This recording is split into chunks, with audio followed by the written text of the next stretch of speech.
So, okay, so let me just begin. Thank you all for coming, joining, and so I just thought maybe for the first 10-15 minutes I can just talk about my writing journey, if I mean that might be of interest, and then we can go into so many aspects. I have questions coming in on the economy, on the pandemic, के भइरहेछ भनेर. So my writing journey, मेरो लेखन यात्रा चाहिँ it began in 1996 when I started to write a column for Kathmandu Post. मैले beyond money भनेर कलम लेखेको थिएँ. त्यसपछि चाहिँ आई स्टार्टेड राइटिङ फर हिमाल खबर पत्रिका र हिमाल साउथ एसियन. हिमाल साउथ एसियनमा मेरो सार्कोनोमी भनेर एउटा कलम हुन्थ्यो. अनि त्यसपछि हिमाल खबर पत्रिकामा हामी कुरा हामी मैले के लेखिरहेछौँ भनेर लेख्थ्यौँ. अनि त्यसपछि खबर पत्रिकाबाट नेपाली टाइम्स सुरु भयो. नेपाली टाइम्स सुरु हुँदाखेरि चाहिँ I really wanted to write under a pseudonym. So I wanted to write under a sort of a name that was very interesting, and that's how my journey as orthobeat began. So Nepali Times सुरु हुँदाखेरि 2001 मा I started writing a column called Economic Sense, and so त्यहाँबाट मेरो लेखन यात्रा सुरु भयो. र त्यो लेख्दा लेख्दै there was a book called State of Nepal. I don't know how many of you have read, but I think नेपालमा post 1990 एउटा चाहिँ pretty important book जस्तो लाग्छ, where about 20 writers had written about Nepal, State of Nepal. शास्त्री रामचन्द्रन र कनक मणि दीक्षितले edit गर्नुभएको थियो, हिमाल बुक्सबाट publish. त्यो त्यसमा चाहिँ मैले एउटा स्क्वान्डरिङ अफ अ प्रमिसिङ इकोनोमी भनेर चाहिँ एउटा च्याप्टर लेखेको थिएँ. And that perhaps formed my thinking of what should Nepal be, how should Nepal be a capitalist welfare state, भनेर चाहिँ the thought process began there. अनि as the orthobeat in me started to mature, career wise ma Soltima थिएँ. Soltima, as I took in Solti group ma in more important positions, I got to learn more, meet more people, travel more. र त्यसपछि त्यो अर्थबिट पनि mature हुँदै गयो. अनि mature हुँदै गएपछि देन आई डिड अ कलमको एउटा कम्पेन्डियम फाइन प्रिन्टले प्रिन्ट गरेको थिएँ. Perhaps one of their initial years fine प्रिन्टले बिट बाइट्स भनेर एउटा अर्थबिटको कलमको एउटा कम्पेन्डियम निकालेको थियो. र त्यो निकाल्दाखेरि नै मलाई चाहिँ त्यति बेला गुरचरण दासको इन्डिया अनबाउन्ड पढिरहेको थिएँ. अनि गुरचरण दासलाई भेट्ने मौका पाएँ, कर्टेसी मञ्जुश्री थापा.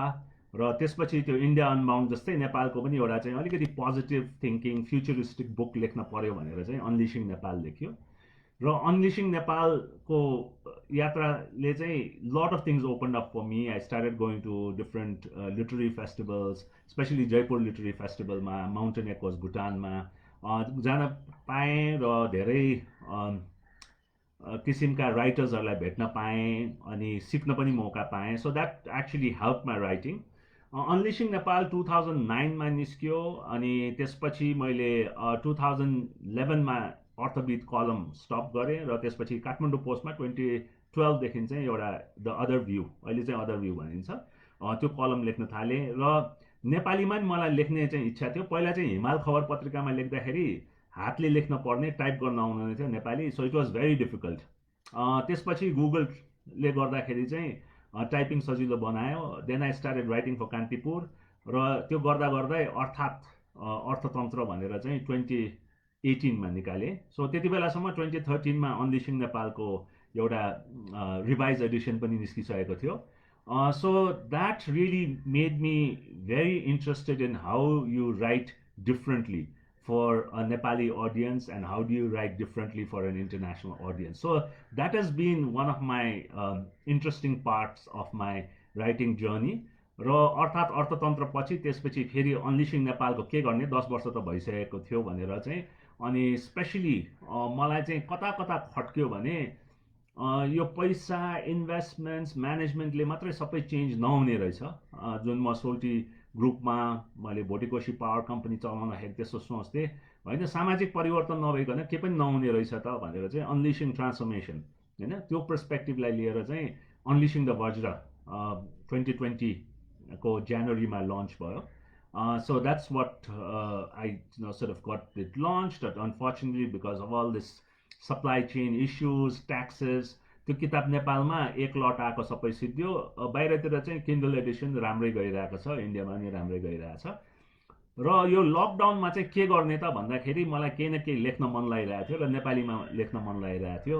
लकडाउन सुरु हुँदाखेरि यति लामो जाला जस्तो लागेको थिएन। सो एउटा केही लेखौँ, लेखेर चाहिँ सेप्टेम्बर अक्टोबरतिर पब्लिस गरौँ भनेर सोचेको थिएँ। तर नेपालीय पब्लिकेसन्स त्यसपछि थुप्रैसँग चाहिँ गफगाफ गर्दाखेरि होइन यो इ बुकै निकालौँ भनेर चाहिँ अर्थात् परिवर्तन होइन च्याप्टर वाइज रिलिज गरेर चाहिँ सुरु गऱ्यौँ। यो चाहिँ नेपाल र नेपालीले तय गर्नुपर्ने यात्रा भनेर। अर्थात् तन्त्र चाहिँ इलम र उद्यमको यात्रा थियो भने यो चाहिँ नेपाल र नेपालीले तय गर्नुपर्ने यात्रा भनेर 22 च्याप्टर्समा 22वटा च्याप्टरमा च्याप्टर रिलिज सुरु भयो। 2 हप्ता भयो। भोलि तेस्रो च्याप्टर रिलिज हुन्छ र चौथो च्याप्टर रिलिज पछि फुल इ बुक रिलिज हुन्छ। र यसमा चाहिँ अलिकति भिन्दै गर्नु खोजेको चाहिँ के छ भने एउटा त्यसलाई च्याप्टर वाइज म्युजिक सिङ्गल जस्तै रिलिज गरेको छौँ भने अर्को चाहिँ यो के भन्छ अडियोलाई इन्टिग्रेट गरेका छौँ।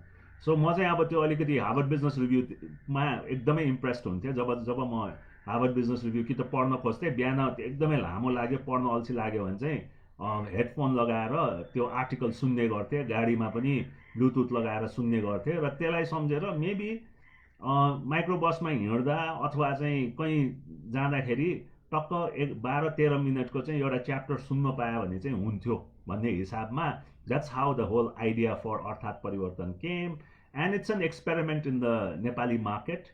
The initial reactions have been pretty good, but we'll see how this goes.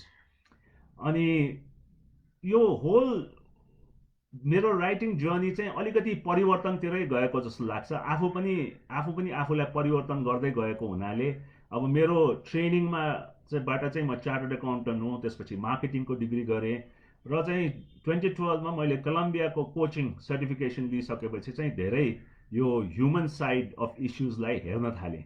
भित्र चाहिँ आफूलाई निहाल्ने होइन, आफ्नो चेन्जको विषयमा हेर्ने।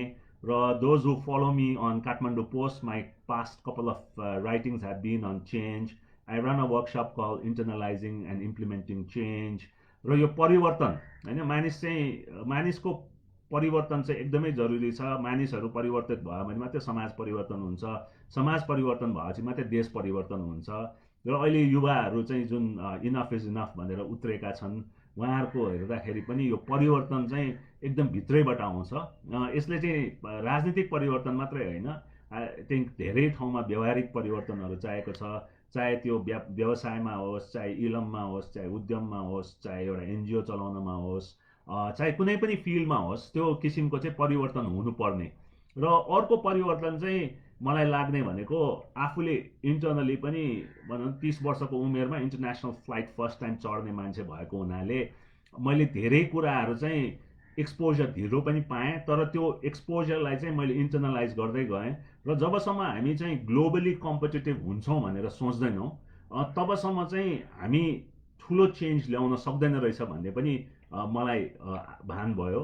र त्यसैले अब जसरी नेपाली कन्सल्टिङ फर्मलाई इन्टरनेसनली चाहिँ अपरेट गर्ने, रुवान्डा जस्तो ठाउँमा, कम्बोडियामा, म्यानमारमा, भुटानमा गएर चाहिँ काम गर्ने र नेपालीको पहिचान चाहिँ इन्टरनेसनल रूपमा ल्याउने, त्यो किसिमको परिवर्तन पनि चाहिन्छ भन्ने यी किसिमका विभिन्न जर्नीजहरू थियो। र त्यो जर्नीजबाट चाहिँ मेरो लेखनमा रिफ्लेक्ट भयो र जति लेख्दै गयो त्यति पढियो पनि, जति पढ्यो त्यति लेख्यो। It's a vicious cycle.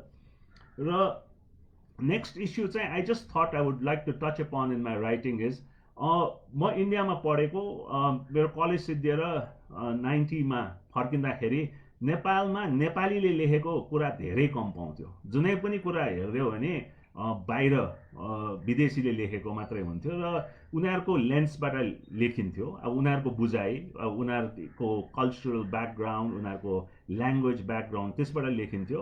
र मलाई चाहिँ interestingly as a Newa from Patan अब मेरो एक्सपोजर भनेको 15-16 सेन्चुरीको रिचुअल्स, 15-16 सेन्चुरीको चाहिँ जति पनि त्यहाँ रिलिजियस कल्चरल फङ्सन्सहरू हुन्छ त्यतातिर थियो भने मेरो काम चाहिँ 20औं शताब्दी 21औं शताब्दीवाला थियो र त्यो दुईटालाई लिङ्क कसरी गर्ने भन्दाखेरि चाहिँ नेपाली पर्सपेक्टिभ पनि चाहिन्छ जस्तो लाग्यो र त्यसपछि पनि मेरो लेखन यात्रा चाहिँ धेरै त्यतातिर पनि गयो किनभने मैले स्पेसली नेपालीमा लेख्दाखेरि नेपालीमा चाहिँ नेपालीमा लेख्दाखेरि चाहिँ कति कुराहरू मलाई चाहिँ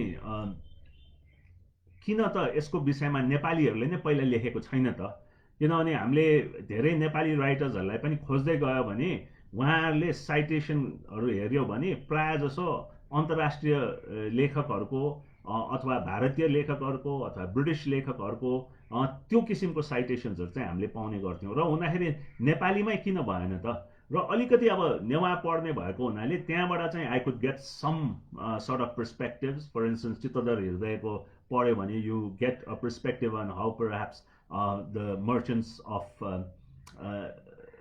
Kathmandu dealt with in Lhasa, how were the journeys, होइन उहाँहरूको यात्रा कस्तो थियो त्यो किसिमको पाउँथ्यो भने अलिअलि अब दार्जिलिङतिरका लेखकहरूको इन्द्रबहादुर राई त्योभन्दा अगाडि रूपनारायण सिन्हा उहाँहरूको पढ्यो भने त्यतातिरको how did Nepalis reach there कस्तो किसिमको इन्टिग्रेसन भयो त्यो किसिमको चाहिँ पर्सपेक्टिभ्सहरू हामीले पाउने गर्थ्यौँ सो त्यो पर्सपेक्टिभ चाहिँ नेपाली पर्सपेक्टिभ आउनुपर्छ नेपाली लेन्सेसबाट चाहिँ तर ग्लोबल पर्सपेक्टिभमा हेर्ने र नेपाललाई अब जसरी अनलिसिङ नेपाल लेख्दाखेरि पृथ्वीनारायण शाहले चाहिँ यहाँ नेपाललाई एकीकरण गर्दाखेरि उता एडम स्मिथले इन्भिजिबल ह्यान्डको कुरा गरिसकेको थियो त्यो किसिमको प्यारलल्सहरू ड्र गर्ने होइन त्यति बेला चाहिँ अमेरिकामा संविधानै लेखिसकेको थियो अब बाहिरतिर इन्डस्ट्रियल रेभोल्युसन हुँदाखेरि हामी कहाँ चाहिँ के भन्छ कुइरेले छुको पम्पबाट चाहिँ पानी खान नहुने थियो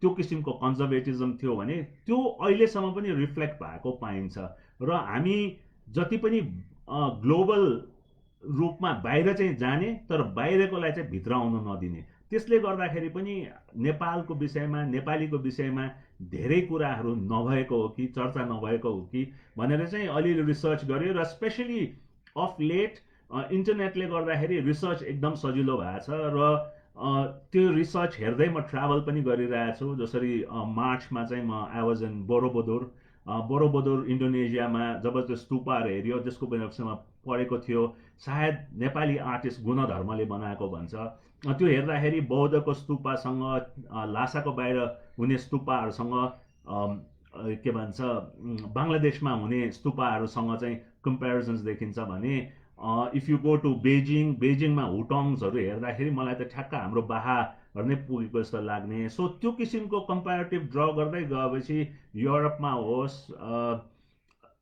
साउथ इस्ट एसियामा होस् धेरै कमनालिटी देखेपछि साँच्चै नै नेपालीहरूको as the oldest nation state of South Asia हाम्रो त धेरै नै हिस्ट्री छ धेरै नै कल्चर छ धेरै नै कुराहरू छ which is very little documented which is very little talked about जति बुद्धिज्म पनि अब जति भयो भने पनि अहिले टिबेटन बुद्धिज्म भनेर अगाडि जान्छ but perhaps a lot of that originated in Nepal and whether it be Guru Rinpoche coming in and meditating in the Kathmandu Valley or whether it's be with Milarepa or be it any of the Buddhist scholars उहाँहरू चाहिँ यहीँबाट Tibet गएको तर अहिले चाहिँ बाहिर आउँदाखेरि whether it's be the Pauba as Thangka or be it Buddhism त्यो चाहिँ एकदमै टिबेटन कल्चरको रूपमा चाहिँ आइरहेछ र परह्याप्स हामीले त्यो कल्चरलाई ओन पनि गर्नु नसकेको हो जस्तो पनि लाग्छ सो यी कुराहरूलाई लिएर चाहिँ डिरेक्ट इकोनोमीसँग रिलेट भएको हुनाले प्रोस्पेरिटीसँग रिलेट भएको हुनाले चाहिँ I try to take this various perspective and bring it okay so let me just take a 2-minute break and look at some of the questions streaming in.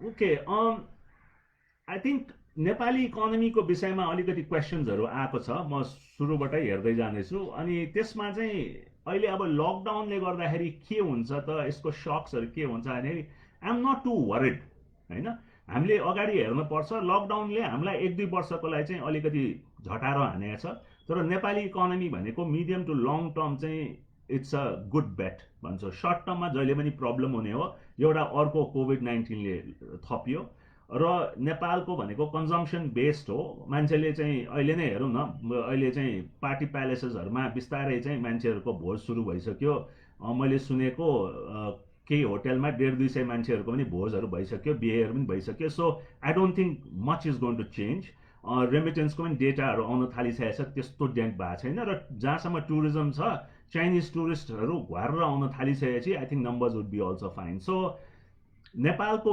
Inherent issue भनेको नै consumption हो र consume गर्ने नेपाली भनेको कमाउने नेपाली होइन कमाउने मान्छे यो एक थरी छन् भने खर्च गर्ने अर्को थरी छन् अब पुस्तैनी सम्पत्ति छ टन्न चाहिँ रेन्ट कमाएछन् अब त्यो रेन्ट खर्च गर्छन् किनभने त्यो सम्पत्ति भनेको अब कहाँबाट आयो मजासँग रेन्ट खानु पाइरहेछ अथवा चाहिँ अब कोही बाहिर काम गरिरहेछन् उसले पैसा पठाएछन् त्यो पैसाबाट चलाउँछन् र त्यो किसिमको चाहिँ यो हाम्रो मिक्स भएको हुनाले चाहिँ I don't see a major impact र फर्दर नेपाल भनेको चाहिँ एसेट बेस्ड इकोनोमी हो 86% नेपालीहरूले चाहिँ ल्यान्ड ओन गर्छ त्यसले गर्दाखेरि चाहिँ के छ भने यहाँ चाहिँ के गाह्रो परेपछि मान्छेले एक टुक्रा जग्गा बेचिदिन्छ पैसा भयो भने जग्गा किन्छ so there is not much of that income driving जुन चाहिँ इन्डियामा जस्तो होइन मान्छेले चाहिँ इन्कम भएन भने मान्छे चाहिँ खाएर नै मर्ने भनेर नखानु पाएर नै मर्ने भन्ने हुन्छ नेपालमा चाहिँ त्यो पर्सेन्टेज चाहिँ छ तर साह्रै नै सानो छ र नेपालीहरूसँग सुन होस् अथवा केही किसिमको घरमा सेभिङ्सहरू जहिले पनि हुन्छ इट्स नट लाइक इन युएसमा अहिले प्रब्लम भएको भनेको जहाँबाटको डेटाले चाहिँ यो एकदम लट अफ यो रिसेसनको कुरा गर्छ युएसमा 40% of the people even don't have $400 at home minimum bank एकाउन्टै छैन त्यो स्पेयर क्यासै छैन त्यसको कम्पेरिजनमा नेपालमा एक तोला पनि सुन नहुने घर खोज्न बिरल गाह्रो छ भनेपछि त्यो किसिमको सेभिङ्सले गर्दाखेरि एकदमै गाह्रो पर्यो भने त्यो सेभिङ्सहरू आउँछ त्यो बाहिर आउँछ अलिकति रियल स्टेटमा अलिकति च्यालेन्ज हुन्छ तर रियल स्टेट प्राइस भनेको let's be very open corruption मनीले चलेको हो मोस्ट अफ इट र जब $7-8 बिलियन को चाहिँ एनुअल बजेट छ भने 10% मात्रै कमिसन खायो भने पनि 700 बिलियन 800 मिलियन कमिसन खान्छ त्यो भनेको झन् 10,000 करोड हो त्यति पैसाले नेपालको चाहिँ रियल स्टेट के भन्छ जग्गाको भाउलाई चाहिँ स्थिर बनाउनमा धेरै नै मद्दत पार्छ so I am not too worried about it and it is going to make us uncomfortable for the next couple of months. I think today I was having a team meeting. Next 6 months चाहिँ हामी अलिकति के हुन्छ भनेर सोच्नु पर्ने हुन्छ त्यहाँबाट चाहिँ it's only going to be the rise until unless this corona is going to take we are going to have 10,000 deaths and a massive health emergency or something of that kind. I don't see there is the problem. Okay. अर्को क्वेसन्सहरुमा आउँदाखेरि यो enough is enough को क्याम्पेनको विषयमा somebody has asked me to say that enough is enough को लिएर मैले last 2 हप्ता अगाडिको काठमाडौँ पोस्टको मेरो कलममा मैले लेखेको थिएँ इनफ इज इनफ को कन्टेक्स्टमा चाहिँ one thing we need to really understand नेपालमा अहिले भइरहेको समस्या भनेको पोलिटिकल समस्या होइन त्यो सोसाइटल समस्या हो त्यो के हो भने नेपालको पपुलेसन हेर्ने हो भने अहिलेको हाराहारी 30 मिलियनको पपुलेसन हेर्ने हो भने 50% अन्डर 25 छ 25 वर्षभन्दा मुनि 50% छ 35 वर्षभन्दा मुनि 70% छ 70% आर अन्डर 35 6% आर अबभ 65 तर out of that there is 2% of men above 65 that control the entire country, be it in business, be it in media, be it in NGO world, be it in foreign relations, be it in politics, be it in sort of think tanks. Problem त्यो हो र enough is enough campaign भनेको हाम्रो भाग चाहियो परिवर्तन हुनु पर्यो परिवर्तन भनेको एउटा सरकारको मात्र परिवर्तन होइन गभर्नमेन्टको मात्र परिवर्तन भएन सोसाइटीमा यो ग्लोबल नेपालीलाई इन्टिग्रेट हुने गरिकन परिवर्तन हुनु पर्यो किनभने हामीले अस्ति पनि एकदम यो विषयमा धेरै ठाउँमा मेरो ट्विटरमा पनि आर्गुमेन्ट्सहरू भएको थियो ट्रोलिङ पनि भयो मेरो पर्सपेक्टिभ के हो भने यो एकदम इलिटहरूको चाहिँ रेभोल्युसन होइन अहिले कुनै पनि नेपालको सहर गाउँतिर जाने हो भने पनि जहाँ इङ्ग्लिस मिडियम बोर्डिङ स्कुल छ त्यहाँ इङ्ग्लिस एजुकेसनबाट निस्केका जति छन् उनीहरूले अङ्ग्रेजीमा संसारको इन्फर्मेसन उनीहरूको हातमा परेको छ. They are using YouTube, they are watching TikTok, they are on Instagram, they have access to the best things in the world. त्यो किसिमको सोचाइ भएको मान्छेले यहाँ चाहिँ आफूलाई मनपर्ने अनलाइन मात्रै हेरेको नेपालीमा पढ्ने मान्छेहरूको मात्रै विचारधारासँग चाहिँ नेचुरली क्ल्यास हुन्छ. एकातिर हाम्रो चाहिँ एउटा रुलिङ ग्रुप्सहरू बीट इन बिजनेस सबैतिरको उहाँहरूको चाहिँ एकदमै इनवर्ड लुकिङ छ. सायद त्यो इनवर्ड लुकिङ आफ्नो रिलिजियस कन्जर्भेटिजमले आएको हुनसक्छ, त्यो रूढिवादी आफ्नो संस्कृति धर्मले दिएको हुनसक्छ, तर इट्स भेरी क्लोज. र त्यो क्लोजसँग चाहिँ how do we look at a growing generation of Nepalis who are not going to India just for Tirtha Yatra or to buy their ganji, or to buy their tel. These are Nepalis who are traveling across the world. They have been to US, they have been to Australia, they are coming back with the best of skills, they are coming back with a lot of knowledge, global exposure, ambition, innovation. र यहाँ नेपालमा आएपछि चाहिँ होइन यो गर्नु हुँदैन, यो गर्नुपर्छ, होइन. अब you send your daughters to liberal arts colleges in the US, होइन, लिबरल आर्ट्स पढाए 4 वर्षपछि घरमा आएपछि होइन 8 बजी घरमा छिर्नुपर्छ यस्तो भनेपछि त नेचुरली प्रब्लम हुने भयो. So enough is enough perhaps is a reflection is of this generation, and perhaps this is going to stay. And I think that's going to be very important to look at in terms of where this is going to go. Hopefully it is not going to be politicized as it has been done in the past. Hopefully political parties, be it old or new, will not hijack this as many of the things in the past. Hopefully this is going to be a question on how we transform as a society, how we become more global. Because हाम्रो location जुन म किताबहरुमा मेरो लेखाइहरुमा धेरै गर्छ, हामी globally हामी on the centre of एसियामा छौं. हामी in between India and China, 2.6 billion people are our market. From Kathmandu, if you use a compass and you draw around, draw गर्ने हो नि 5 घण्टाको फ्लाइङ डिस्टेन्समा त हामी झन्डै आधी चाहिँ भूगोल खाइदिन सक्छौं. हामीसँग त्यत्रो चाहिँ एउटा रिच छ, त्यत्रो हामीसँग चाहिँ एउटा अपर्च्युनिटी छ. तर हामीले जहिले पनि आफूलाई ल्यान्डलक्ड, आफूलाई चाहिँ दुई ढुङ्गा बीचको तरुल, हैन, आफूलाई चाहिँ त्यो 5 लाखको जनसंख्या भएको सिक्किम, 8 लाखको जनसंख्या भएको भुटान, त्योसँग हामी कम्पेयर गरेर चाहिँ आफूलाई चाहिँ हामी सानो छौं भनेर भन्यो. सो परहॅप्स इन अर्थात परिवर्तन I talk a lot about this हाम्रो ह्याबिचुअल इश्यूज. अनि सो त्यो थिंकिङ चाहिँ it has to sort of grow. And I think there was somebody who was just written on global competencies. I think the key is about global competencies. It's about being globally competitive. नेपालीहरुको त problem के भयो भने हामी त बाहिरतिर गयो पनि नेपाली स्टाइलै लिएर गयौं के, हैन. बाहिरतिर न्यूयर्कको ज्याक्सन हाइटको म रेस्टुरेन्टको कुरा गर्छु जहाँ चाहिँ हैन अब अमेरिकन स्ट्यान्डर्डको साटोमा चाहिँ नेपालको जस्तो बनाउन थाले, हैन. हामीले माटो सुहाउने भन्छौं. माटो सुहाउने भनेपछि विच आई कल इट्स फोहोरी समाजवाद, हैन. अलिक नमिलेको, अलिक काचाकुच्चो परेको, अलिक फोहोर, हैन. हाम्रो अचम्मको संस्कृति छ नि. मेरो कजन्सहरुलाई भन्छु नि, 4 वटा घर छ भने 3टा राम्रोलाई बहाल दिने, सबभन्दा थोत्रोमा आफू बस्छ के. I don't know why that happens, हैन. So we have this very interesting sort of mindset. And perhaps we need to say that, no, how do I be competitive? How do I be the best? How do I take the best from the world and take the best of Nepal to other parts? And that becomes very important. And I think that is what is going to be very important, to see that how we look at competition, how we look at competitiveness. Because in Nepal ma कस्तो भयो भने हामीले चाहिँ mediocrity मै बस्यौं के, हैन. हामी त बेस्ट हुनुपर्छ, हैन. हाम्रो चाहिँ प्रोडक्ट बेस्ट हुनुपर्छ, हाम्रो सर्भिसेस बेस्ट हुनुपर्छ, र जसले गर्यो उनीहरूले राम्रो पनि गरिरहेको छ. I mean, I always talk about companies like Sherpa Adventure Gear. I talk about companies like Himalayan Java. Global competencies लिएर आएको छ. It could be anywhere in the world, their product services, र उनीहरूले राम्रो पनि गरेको छन्. र उहाँहरूको प्रोडक्ट्सहरु निस्केपछि अर्को कम्पिटिटर्सहरुले पनि त्यति राम्रो भएन भने नचल्ला भनेर कम्पिटिसन पनि माथि आयो. सो त्यो किसिमको चाहिँ चेन्ज चाहिँ आउँछ. So we have to be able to think global. र it is not like in the 50s and 60s and 70s where we say we don't have access, we don't have educated people.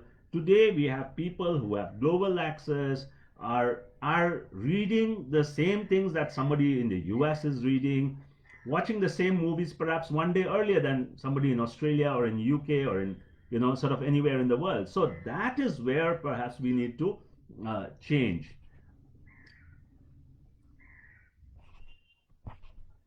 Okay, lots of birthdays and getting books signed. Thank you for all the uh, memories and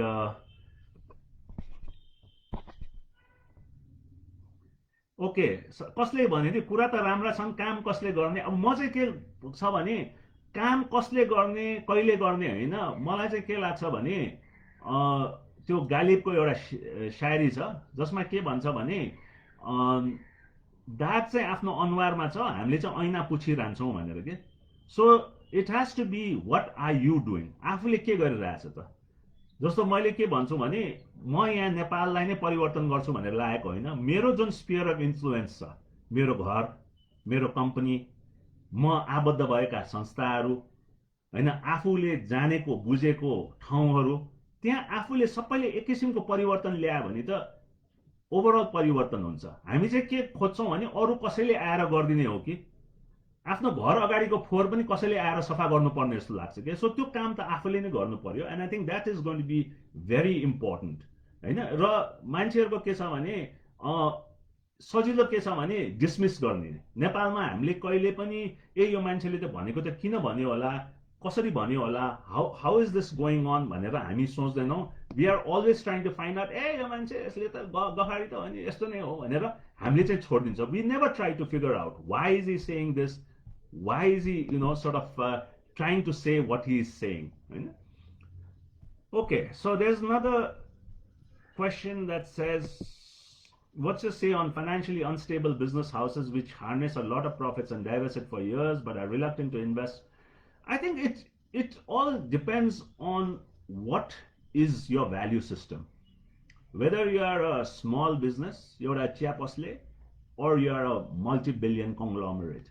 The key is that what is your value system. अहिले नै भनौँ न COVID-19ले गर्दाखेरि सबभन्दा पहिला मान्छेले चाहिँ मैले कतिजनालाई चाहिँ निकाल्ने, कतिजनाको तलब काट्ने. That is how you start thinking.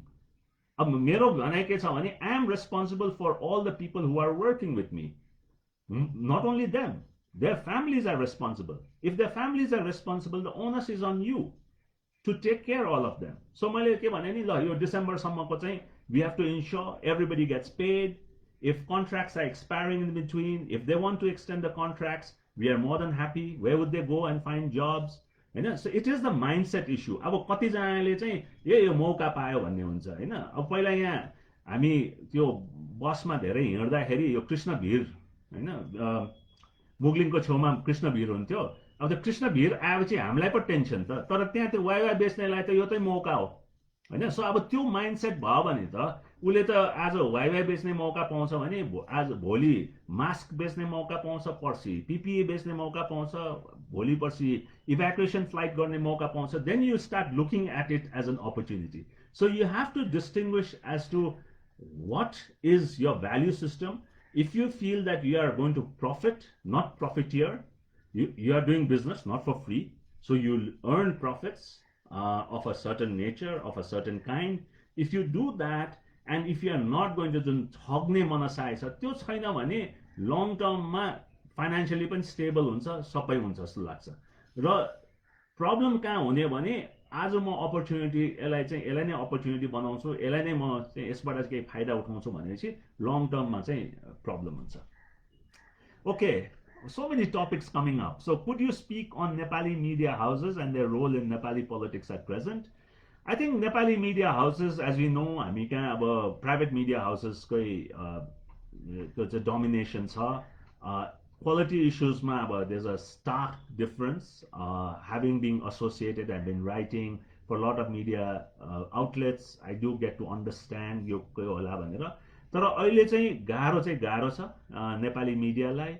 किनभने इन्कमको इस्यु छ, तलब त तिर्नै पर्यो र अब how many of these medias who are somewhat seen as being independent, will they survive or not? That is going to be the key question.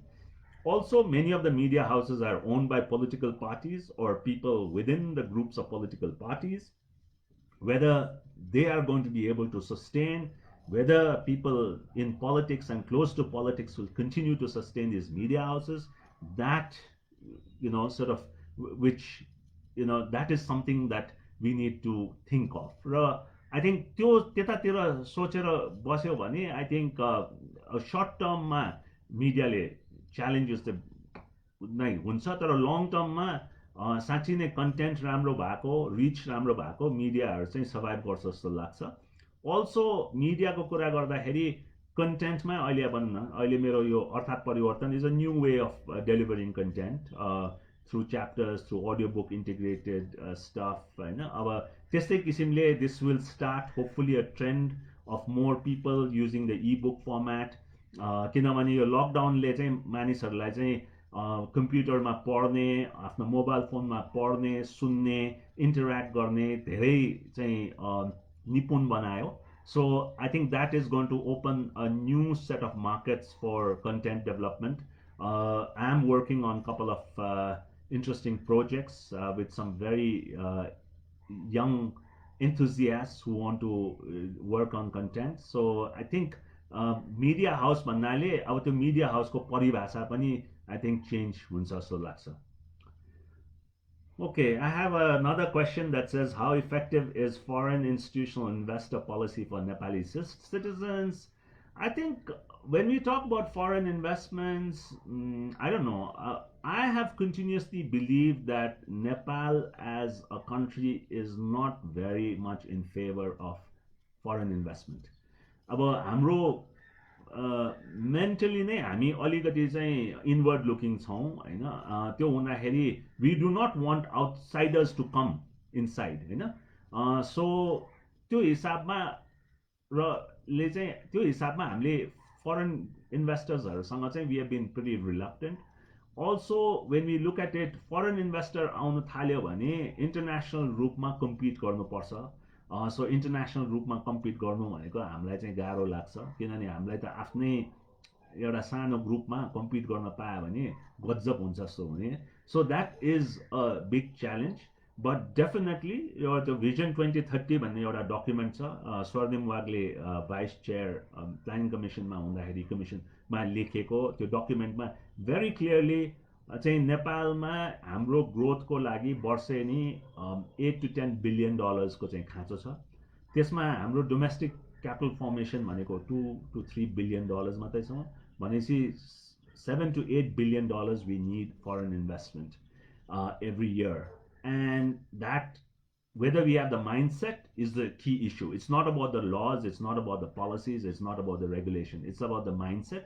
Because every time foreign investment अलिकति बढ्न थालेपछि local साउजीहरूले गएर सङ्घ महासङ्घ सब लागेर चाहिँ त्यसलाई चाहिँ रोक्न खोजिहाल्छन्।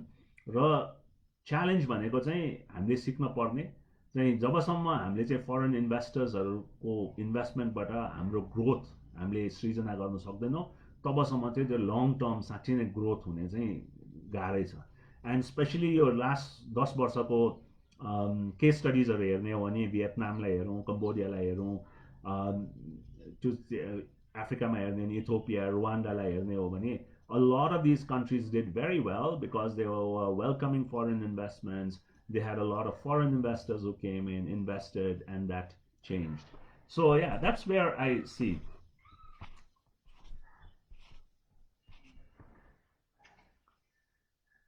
So I think there's another question on, sort of old people retiring, but I think it's not only about, sort of to say that it's not about saying we don't need old people.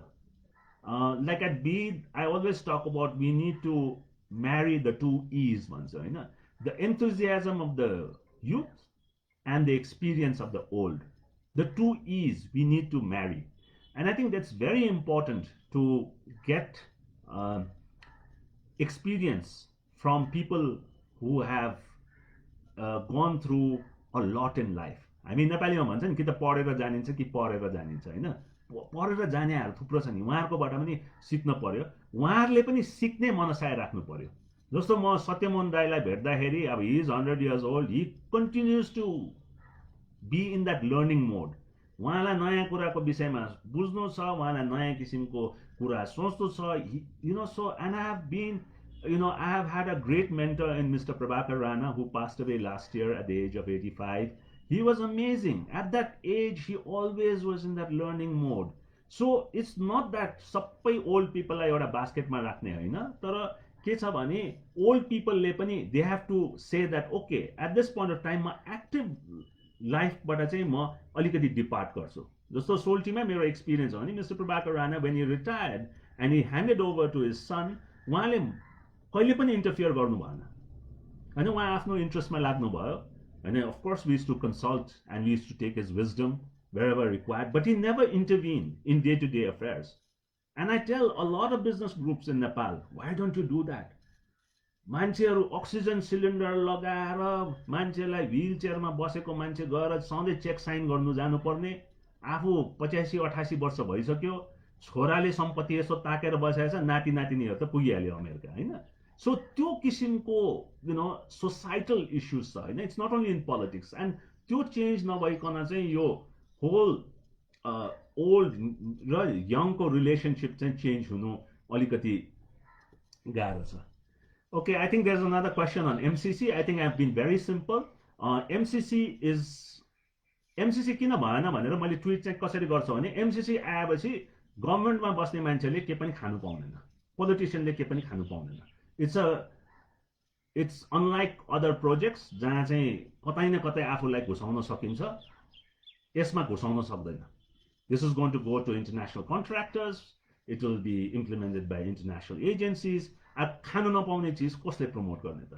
Problem त भइहाल्छ, यत्रो पैसा आउँदैछ मैले के पनि नपाउने। I mean that's the mindset. So that's my very simple answer on MCC. यहाँ जग्गामुखी अर्थतन्त्र, I think अघि बिगिनिङमा I just talked a bit about जग्गामुखी अर्थतन्त्र। बेसिकली नेपालीले जग्गामै एकदम ध्यान जान्छ हैन। अब कसैलाई बिहा गर्नु पर्यो भने उसको कति जग्गा छ त? एभ्रिथिङ इज इन जग्गा। र त्यो जग्गा कसरी किन्यो भनेर कसैलाई पनि ट्रान्सपेरेन्सीको विषयमा कसैलाई पनि इन्ट्रेस्ट पनि छैन हैन। घुस खाएर किनेको होस् कि के भन्छ न्यायाधीशलाई घुस दिएर चाहिँ के भन्छ पुस्तैनी सम्पत्ति आफ्नो गरेको होस् कि बाजेले चाहिँ के भन्छ एउटा स्कुललाई दान गरेको जग्गा चाहिँ आफूले घट्ट लिएको होस् कि हैन, जग्गा चाहिँ मान्छेलाई चाहिन्छ। र के गाह्रो पर्यो नि अलिकति बेचिन्छ, तर मोस्टली जग्गा अक्वायर गर्ने, र त्यसले चाहिँ एउटा रेन्ट सिकिङ माइन्डसेट क्रिएट गरिदिन्छ, बाहाले मनसाय भनेर चाहिँ मैले भन्ने गर्छु हैन। त्यसले गर्दाखेरि त्यो चाहिँ एन्टरप्रेन्योरशिप यानी कि उद्यमशीलताको इट्स अ कम्प्लिटली अपोजिट। मान्छेसँग जग्गा छ, त्यो जग्गामा केही बनायो, भाडामा दियो, खायो हैन, त्यति नै सिक्यो हैन। सो त्यसले चाहिँ कुनै पनि एन्टरप्रेन्योरल बनाउँदैन। So that's where I talk about जग्गामुखी अर्थतन्त्र। So if you are interested, अस्ति भर्खर यो खोज पत्रकारिता केन्द्रबाट रुद्रहरूको एउटा भेरी इन्ट्रेस्टिङ पिस पब्लिश भएको छ, please do look at that. Okay, there's a question on do you plan to release Audibles of the Unleashing series? I don't know. This Arthat Parivartan, I'm trying. I'm doing the audio. It's a learning phase. I've been trying to see which app is good to record voices. So it's been a very interesting learning experience. It requires a lot of time commitment, and hopefully, whenever I would see some window of time, perhaps I might just do an audio version of Unleashing the Vajra. But I'm also looking for a nice voice who can perhaps read the Unleashing the Vajra for an audiobook. Wow. I think I've been able to go through all the questions that came out. I'm just trying to see if anybody has any more questions, or else I can just get into some wrap-up mode ma janu सक्छु. I think lot of issues र मलाई चाहिँ okay यहाँ enough is enough लाई व्यवस्था नै गरेका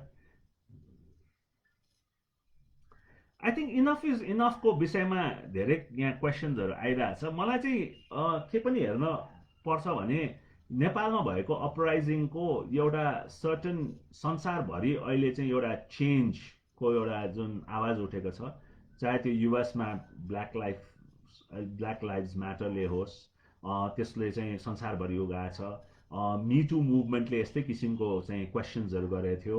र त्यसरी नै नेपाली युवा, अहिलेको युवा जेनेरेसन भनेको यो संसारको विभिन्न युथ जेनेरेसनसँग चाहिँ लिङ्क भएको छ।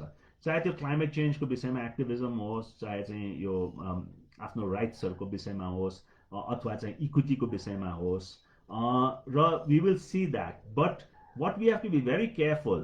र माउसेस नाइम भन्ने एउटा भेनेजुएलन मिनिस्टर हुनुहुन्छ, उहाँले चाहिँ एउटा एन्ड अफ पावर भन्ने किताब लेख्नु भएको छ। त्यो किताब पढ्ने हो भने चाहिँ एरब स्प्रिङ चाहिँ गएर कहाँ गएर फेल खायो त, आखिर चाहिँ इजिप्टमा आएर चाहिँ मुस्लिम ब्रदरहुड नै कसरी फर्केर आयो भन्ने हामीले त्यो पनि एउटा चाहिँ बुझ्नु पर्ने हुन्छ। So which goes into, somebody was asking me what books I have been reading. This lockdown, I've been more of writing, a lot of research around my writing. So research around a lot on Buddhism I did. I read a lot on Buddhism. अस्ति मैले चाहिँ एउटा retreat जस्तो गरेर, reading retreat जस्तो घरभित्रै 10 दिनको गरेको थिएँ। त्यसमा चाहिँ मैले बुद्धिज्म धेरै पढेँ।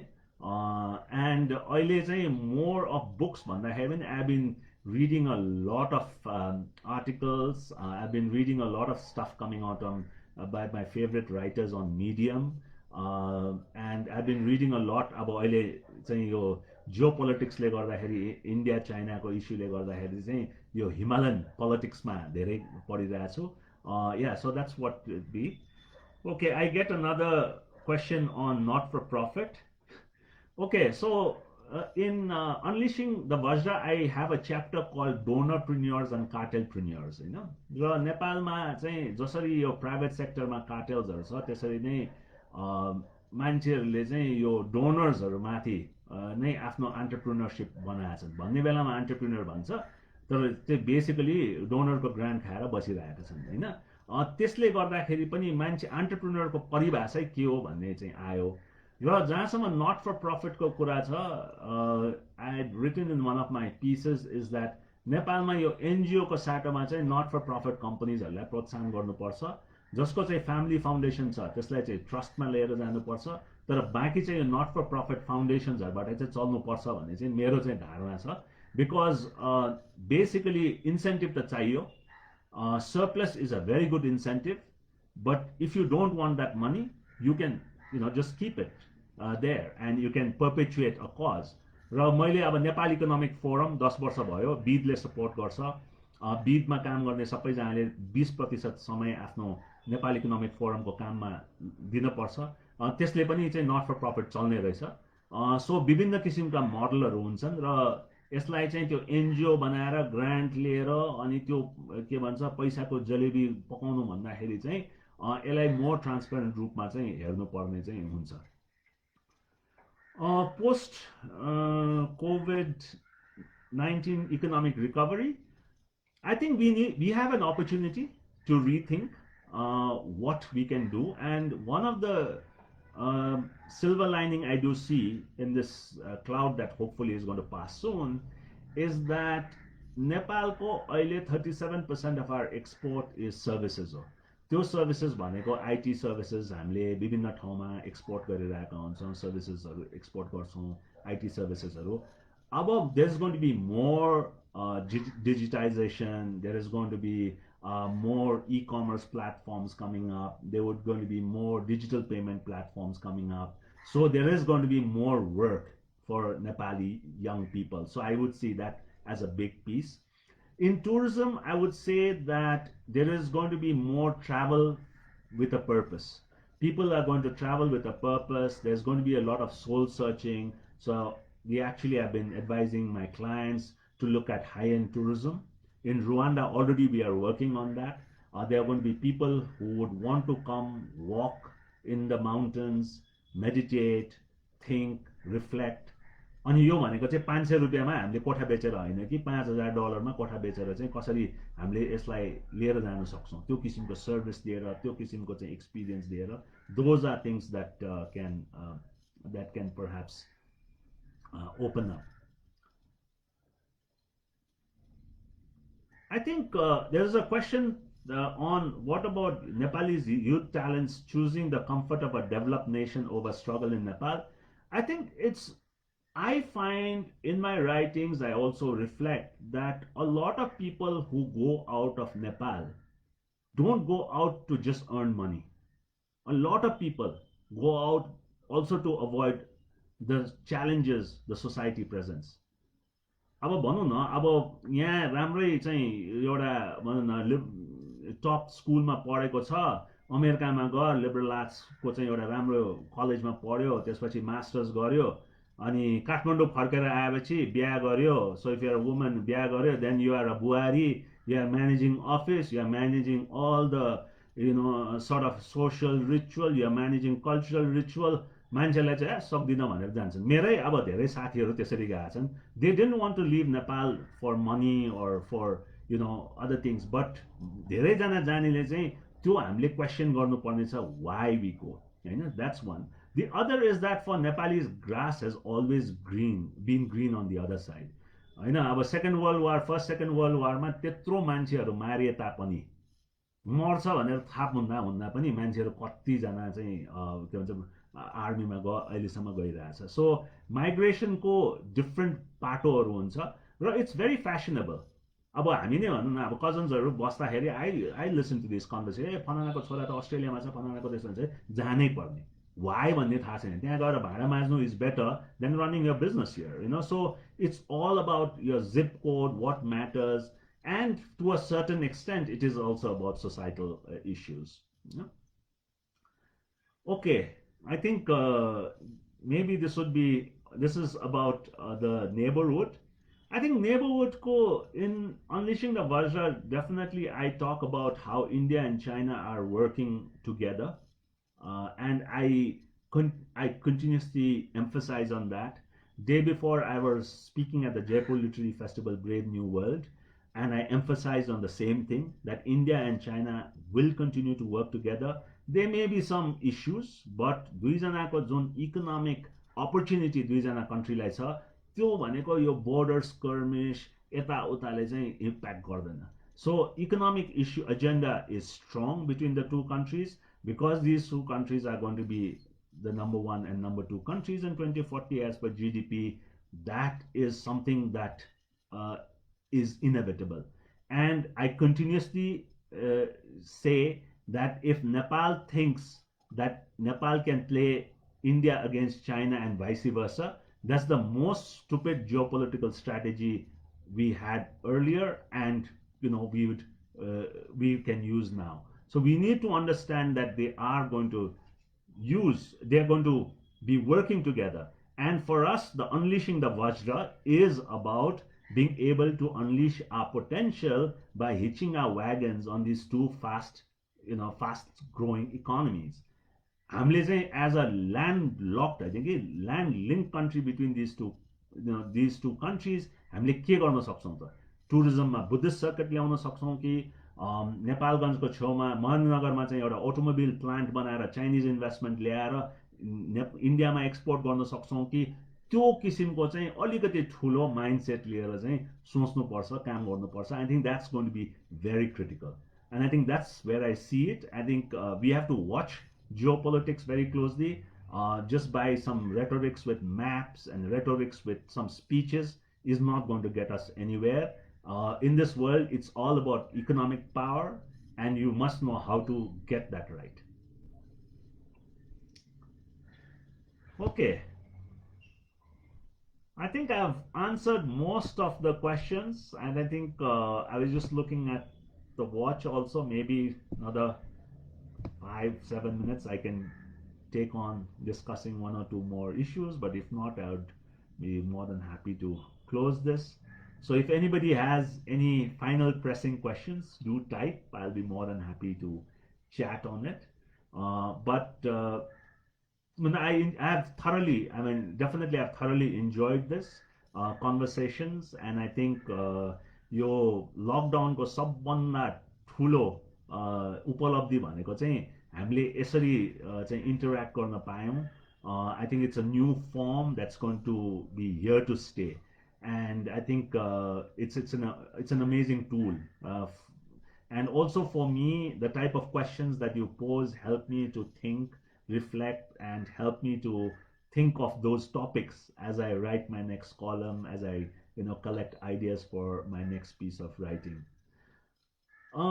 Okay, I have a question is on this two final questions. One is on social security tax. I think on the social security tax, I feel it was completely unplanned. The social सिक्योरिटीको जिम्मा भनेको गभर्मेन्टलाई हुन्छ. उसले आफूले tax लिएपछि त्यो जिम्मा चाहिँ उसले पन्छाउनु पाउँदैन होइन. स्पेसली मैले क्यापिटलिस्ट वेलफेयर स्टेटमा के को वकालत गर्दा म के भन्छु भने पुँजीवाद कल्याणकारी राज्य होइन, क्यापिटलिस्ट वेलफेयर स्टेटमा चाहिँ you make the enterprises flourish, allow people to do business, let entrepreneurship flourish, त्यसबाट ट्याक्स उठाऊ, त्यो ट्याक्सले सोसल सिक्योरिटी प्रोग्राम चलाऊ.